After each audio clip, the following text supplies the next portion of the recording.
अकल आएगी कि हमें इस ओर जरा ज्यादा ध्यान देना चाहिए था।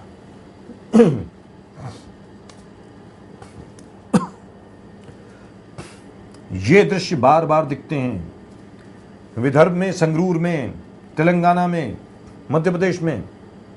ऐसे दृश्य देखने को मिलते हैं हर रोज। भारत के किसी भी कोने में हर आधे घंटे के बाद कोई किसान आत्महत्या करता है।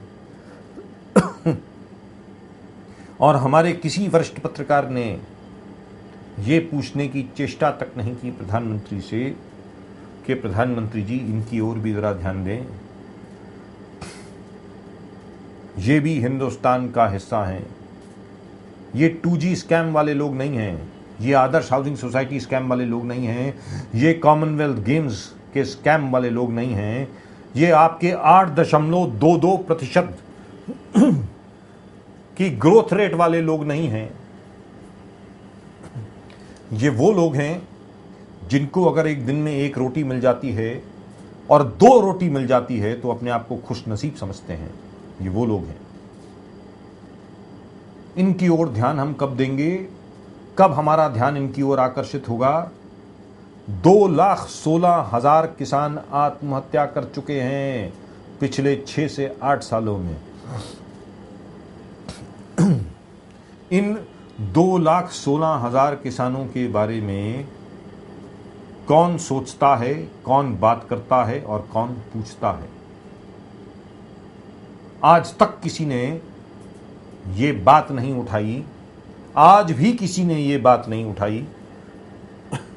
इसमें वैसे आश्चर्य की कोई बात नहीं होनी चाहिए, हैरानगी की कोई बात नहीं होनी चाहिए। आखिरकार किसान बेचारा आपको क्या दे सकता है? किसान बेचारा क्या दे सकता है आपको?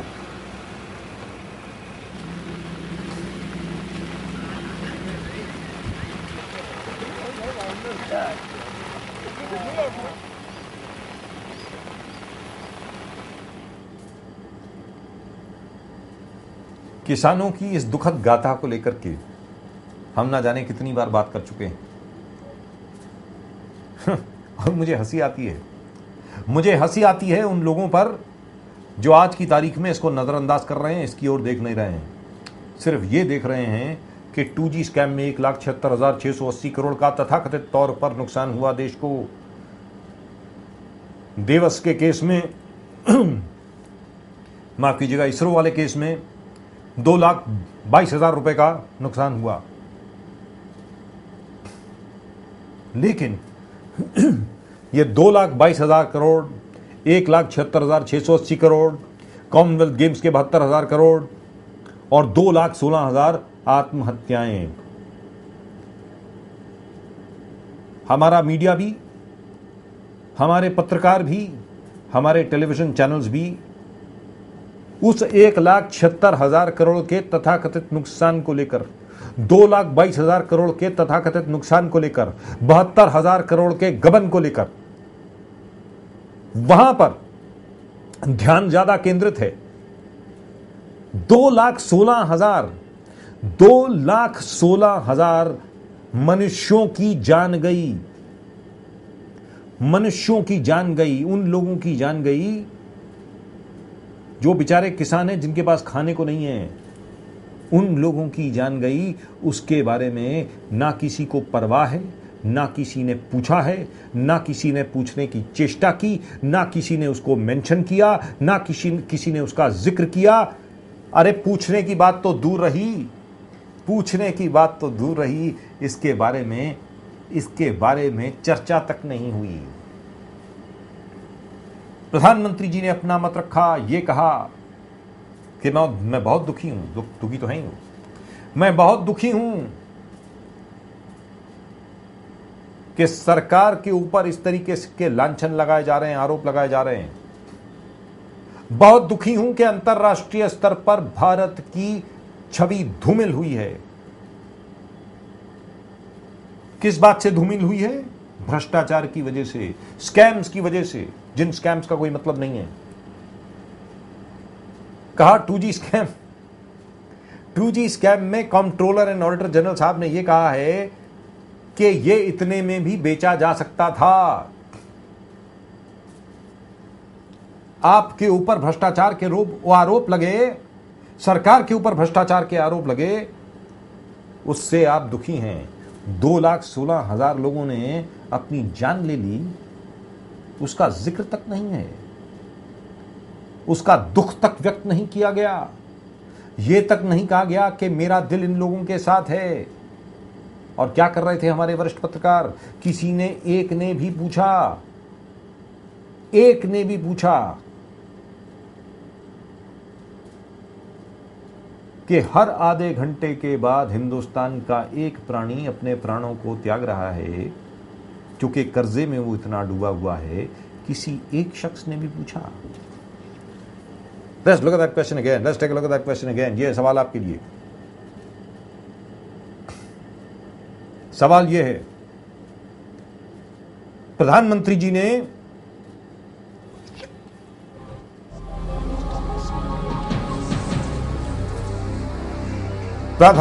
ने वार्तालाप किया वरिष्ठ पत्रकारों के साथ। आज वार्तालाप हुआ, बातचीत हुई, वो हमने आपको दिखाया। किसी ने ये नहीं पूछा कि हमारे किसानों का क्या। किसी भी एक संपादक ने ये तक नहीं पूछा कि हमारे जो किसान हैं बेचारे मर रहे हैं, उनके बारे में सरकार क्या कर रही है।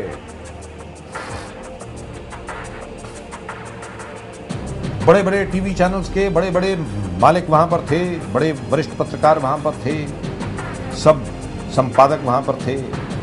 किसी के मुंह से यह नहीं निकला कि क्या ग्रामीण भारत की ओर हमारा ध्यान तभी आकर्षित होगा जब ग्रामीण भारत सड़क पर आएगा।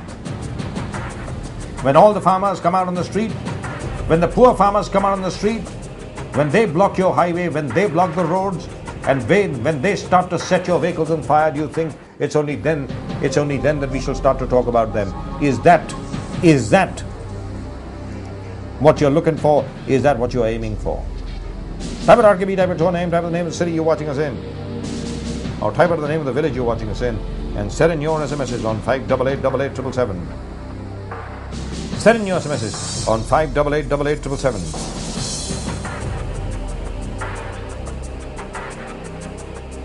Are you with the farmers or aren't you? आप किसानों के साथ हैं या नहीं हैं, आप बताएं।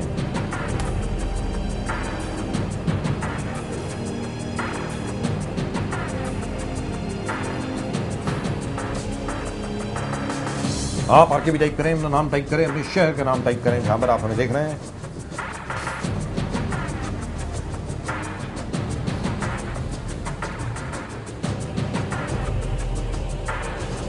And send in your message on 5888877. 5888877. When the whole world is only focusing on who's the next industrialist who's going to be called, everybody is going to be called. Everybody who's anything to do with telecom is going to be called. He's going to be talked to. He's going to be given a cup of tea and he's going to leave. But you know what? These farmers are not going to leave. They're going to be right there and they'll wait. And they'll wait. And they'll wait. And one day their patience is going to break. Their patience is going to end. And then, we really won't know what to do. We'll talk some more about this, but let's look at the headlines again. Let's take a look at the headlines again.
All right, now let's take one more look again. This is a summarized look and what the Prime Minister actually said today. Let's take a look at that and what the Prime Minister actually said today. Of course, as far as the 2G scam is concerned, Mr. Anil Ambani called today.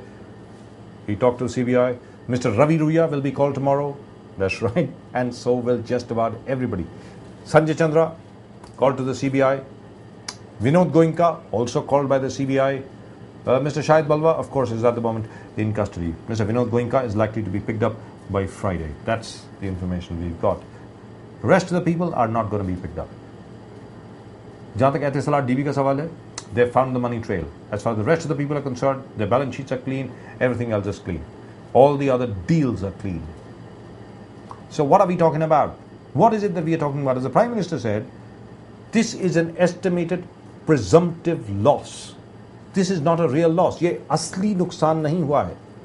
ये तथाकथित अनुमानित नुकसान है. क्योंकि आपने ये तय किया कि कोई 1,000 रुपए की चीज है, या आपने ये तय किया ये चीज 1,000 में बिकी है, ये बिकनी 10,000 में चाहिए थी.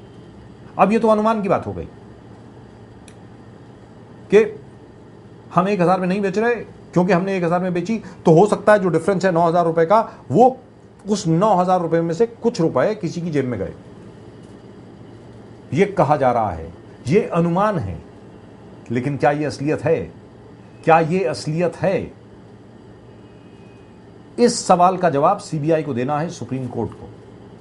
लेकिन उसके पहले देख लेते हैं अब तक के प्रधानमंत्री ने क्या कहा. एक बार फिर देखते हैं, ये संक्षेप में देखेंगे कि प्रधानमंत्री ने असल में क्या कहा आज. Let's take a look. भ्रष्टाचार पर बोले मनमोहन, कहा यकीनन हुई है चूक और गठबंधन बनी मजबूरी. घोटालों और भ्रष्टाचार के आरोपों से दो चार हो रही केंद्र की यूपीए सरकार की तरफ से आखिरकार प्रधानमंत्री डॉक्टर मनमोहन सिंह ने अपनी सफाई पेश की है. अरसे बाद अपनी चुप्पी तोड़ते हुए प्रधानमंत्री ने कहा है कि भ्रष्टाचारियों के खिलाफ कड़ी कार्रवाई जरूर होगी. बुधवार को दिल्ली में अपने आवास पर इलेक्ट्रॉनिक मीडिया के संपादकों से रूबरू होते हुए प्रधानमंत्री डॉक्टर मनमोहन सिंह ने न सिर्फ पत्रकारों के सवालों के जवाब दिए, बल्कि विपक्ष पर निशाना साधने की पूरी कोशिश भी की. प्रधानमंत्री से जब ये पूछा गया कि आखिरकार भ्रष्टाचार को लेकर सरकार क्या कार्रवाई कर रही है, तो प्रधानमंत्री ने कहा कि किसी भी भ्रष्टाचारी को बिल्कुल बख्शा नहीं जाएगा.